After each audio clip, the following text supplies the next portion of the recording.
अब आप कहेंगे क्यों? हमने तो कितनी बार ऐसे करके छींक को रोक लिया है और हम बड़े तमीजदार दिखे हैं। पर अगर आपने ऐसा किया है और आप आज भी जिंदा हैं, तो मैं कहना चाहूंगी कि आप भाग्यवान हैं, क्योंकि ऐसा करना आपके लिए कितना खतरनाक हो सकता है कि आप खुद भी नहीं जानते होंगे। आओ बताते हैं। छींक आने पर आपके शरीर के अंदर की हवा की रफ्तार पता है कितनी होती है? 100 मील प्रति घंटा, और कई बार इससे भी ज्यादा होती है। अब सोचिए कि इतनी तेज रफ्तार को आप रोकने की कोशिश करके कितनी भारी गलती करते हैं। सर्दी खांसी होना बहुत आम चीज है। मौसम बदला नहीं कि नाक पनीली महसूस होने लगती है, फिर छींकते छींकते जान आफत में आ जाती है। सबके साथ यही होता है। कई बार आप जब लोगों के बीच होते हैं तो नाक दबाकर, मुंह दबाकर छींक को रोक लेते हैं, ज्यादा तमीजदार बनने की कोशिश करते हैं ना। अगर आपको भी ऐसा करने की आदत है तो मैं बता दूं, इसे छोड़ दीजिए। कहीं आपके साथ भी वैसा ना हो जाए जैसा एक 34 साल के आदमी के साथ हुआ। उसे छींक आ रही थी, इसे रोकने के लिए उसने नाक पकड़ी, मुंह बंद किया और छींक को रोक लिया।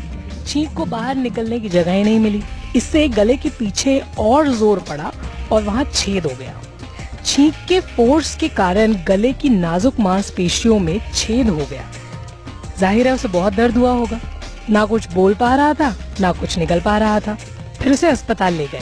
वहाँ करीब 1 हफ्ते तक उसका इलाज हुआ। डॉक्टर ट्यूब की मदद से उसके अंदर लिक्विड डाल रहे थे, खाना डाल रहे थे, क्योंकि वो कुछ भी निगल नहीं पा रहा था।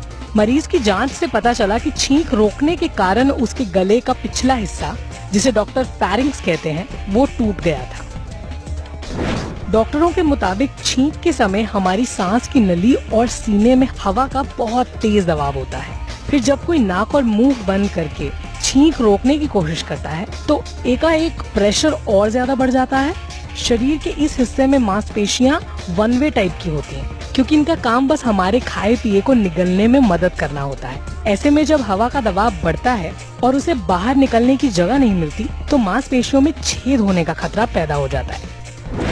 तो नाक के छेद को ढककर और मुंह बंद कर छींक रोकने की कोशिश नहीं करनी चाहिए। इससे बहुत गंभीर दिक्कतें हो सकती हैं, जैसे कि मैंने आपको बता दिया।